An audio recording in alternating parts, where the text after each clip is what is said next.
السلام علیکم ورحمۃ اللہ وبرکاتہ۔ بسم اللہ الرحمن الرحیم۔ آج کا سبق ہمارا 8واں پارہ ہے۔ 7ویں پارے کے آخر میں مشرکین کا یہ مطالبہ ذکر کیا گیا تھا کہ اگر ہمیں کوئی معجزہ دکھایا جائے تو ہم ایمان لے آئیں گے۔ اب 8ویں پارے کے شروع میں یہ بتایا گیا کہ یہ جھوٹ بولتے ہیں، اگر ان کو معجزات دکھائے بھی جائیں، یہاں تک کہ قبروں سے مردے زندہ ہو کر ان سے باتیں کریں تو بھی ایمان نہیں لائیں گے۔ اس کے بعد رسول اللہ صلی اللہ علیہ وسلم کو تسلی دی گئی کہ آپ ان کی مخالفت اور ان کی پریشانی اور ان کے انکار سے پریشان نہ ہوں۔ ہر نبی کے ساتھ اس طرح کے لوگوں نے یہی رویے اختیار کیے تھے۔ باقی آپ کی نبوت کے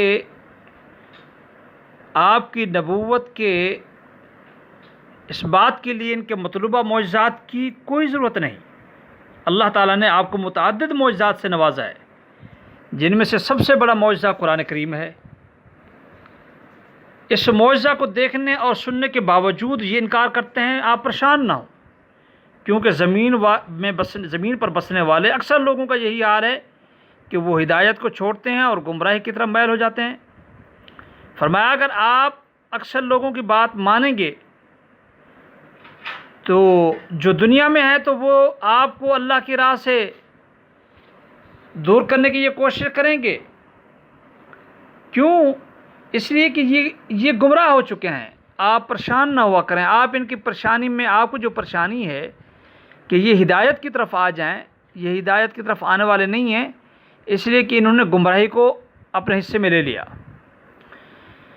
اس صورت کے اندر جو مضامین ہیں اس پارے میں، اس کے رکوع نمبر 2 کے آغاز میں یہ فرمایا گیا کہ مومن کی مثال اس شخص کی ہے جو زندہ ہے اور ہم نے اسے نور عطا کیا، اور کافر کی مثال ایسی ہے جو مردوں اور تاریکوں میں پھنسا ہوا ہے۔ دوسری بات اس میں یہ بات کی گئی، ایمان اور ہدایت صرف اللہ کے ہاتھ میں ہے، وہ جسے چاہتا ہے نوازتا ہے۔ تیسری بات، ہدایت یافتہ اور گمراہ فریقوں کا ذکر کرنے کے بعد فرمایا کہ اللہ ان سب کو قیامت کے دن جمع کر لے گا، پھر ہر ایک کو اس کے اعمال کے مطابق جزا یا سزا دے گا۔ اور چوتھی بات یہ کی گئی کہ مشرکین کی مختلف حماقتوں میں، ان کے حماقتوں میں سے ایک حماقت یہ بھی ذکر کی گئی تھی کہ وہ زمین سے حاصل ہونے والے غلے اور چوپاؤں میں اللہ کا حصہ الگ کر لیتے تھے اور اپنے شرکاء کا حصہ الگ کر لیتے تھے، پھر جو ان کے شرکاء کا حصہ ہوتا تو اسے اللہ کے حصے میں نہیں ملنے دیتے تھے، لیکن جو اللہ کا حصہ ہوتا تھا وہ اگر شرکاء کے حصے میں مل جاتا تو انہیں برا نہیں کہتے تھے۔ ان کی دوسری حماقت یہ تھی کہ وہ اپنی بیٹیوں کو فقر یا عار کی وجہ سے قتل کر دیتے تھے۔ عورت پر رسول اللہ صلی اللہ علیہ وسلم کے احسانات میں سے ایک بڑا احسان یہ بھی ہے کہ آپ نے اپنی زبان و عمل سے یہ سمجھایا کہ بیٹی کا وجود نہ تو باعث ننگ ہے اور نہ ہی فقر و غریب میں اضافے کا سبب ہے۔ مشرکین کی تیسری حماقت قرآن نے یہ بتائی کہ انہوں نے چوپاؤں کو مختلف قسموں میں تقسیم کر رکھا تھا۔ بعض وہ کہتے تھے جو ان کے کاہن اور مذہبی پیشوا کے لیے مخصوص تھے، ان کے لیے انہوں نے منتخب کیے تھے اور ان سے کسی بھی طرح فائدہ اٹھانا جائز نہیں سمجھتے تھے، اور بعض وہ تھے جنہیں ذبح کرتے وقت اللہ کی بجائے بتوں کے نام کا ذکر کرتے ہوئے ذبح کرتے تھے۔ اور ایک چوتھی حماقت ان میں یہ بتلائی گئی تھی کہ چوپائے کے پیٹ سے جو بچہ پیدا ہوتا تو اسے مردوں کے لیے حلال سمجھتے تھے مگر عورتوں کے لیے حرام، اور اگر وہ مردہ پیدا ہوتا تو اسے مرد اور عورت دونوں کے لیے حلال سمجھتے تھے، یعنی کہ عورتوں کے ساتھ ظلم کرتے تھے۔ مشرکین کی حماقتیں بتانے کے بعد انہیں اللہ کی نعمتیں یاد دلائی گئیں کہ وہی اللہ جس نے باغات، زیتون، انار، مختلف تمہیں پھل دیے، وہی اللہ ہے جس نے تمہیں برادری اور تمہیں گوشت اور دودھ کے حصول کے لیے چھوٹے اور بڑے جانور پیدا کیے۔ ان جانوروں اور کھانے پینے کی دوسری اشیاء میں تحلیل و تحریم کا اختیار صرف اللہ کے پاس ہے، وہ جس چیز کو چاہتا ہے حلال کرتا ہے اور جس چیز کو چاہتا ہے حرام کرتا ہے۔ پانچویں بات یہ تھی کہ مشرکین کے عقائد اور دعووں کی تردید کے بعد وہ مشہور آیات ہیں جن میں اللہ نے ایسی 10 وصیتیں بیان فرمائی ہیں جن پر ساری آسمانی شریعتیں متفق ہیں اور تمام ادیان ان پر عمل کی دعوت دیتے ہیں۔ اس میں پہلی وصیت یہ ہے کہ صرف اللہ کی عبادت کی جائے اور اس کے ساتھ کسی کو شریک نہ ٹھہرایا جائے۔ دوسری فرمایا والدین کے ساتھ حسن سلوک کیا جائے، انہیں اپنی زبان و عمل سے تکلیف نہ دی جائے۔ تیسری بات یہ فرمائی کہ اولاد کو فقر کی وجہ سے، آر کی وجہ سے قتل نہ کیا جائے۔ چوتھے یہ فرمایا کہ ہر قسم کے فواحش اور برائیوں سے بچایا جائے، خواہ وہ خفیہ ہوں یا اعلانیہ ہوں۔ پانچویں یہ کہ انسان کو نہ حق قتل کرنا حرام ہے، یہ بدترین گناہ ہے۔ چھٹی فرمایا کہ یتیم کے مال کو ناجائز خرچ کرنے کی آپ کو اجازت نہیں ہے کسی کو۔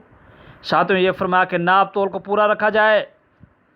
آٹھویں فرمایا کہ سارے انسانوں کے درمیان عدل کو ملحوظ رکھا جائے، خواہ کوئی اپنا ہو یا قریبی ہو یا دشمن ہو۔ اور نویں بات یہ تھی کہ اللہ کے عہد کو پورا کیا جائے۔ دسویں بات یہ تھی کہ یہ صراط مستقیم کی اتباع کی جائے، یہ صراط مستقیم کی اتباع کی جائے۔ ان اعمال سے صرف اللہ کی رضا ہے۔ اس سورہ کے اختتام پر یہ ابتدائی باتیں آئیں جو آپ کے سامنے ذکر ہیں۔ فرمایا کہ سورت کے اختتام پر یہ بات سامنے آئی کہ جو کچھ اس میں ہے یہ ابتلاء اور آزمائش کے لیے ہے، تاکہ مومن، کافر اور نیک اور بد میں فرق ہو جائے۔ اگلی سورت سورۃ الاعراف ہے، یہ مکی سورت ہے، اس میں 206 آیات ہیں۔ دوسری مکی صورتوں کی طرح اس میں بھی تینوں بنیادی عقائد کو خصوصی اہمیت دی گئی ہے۔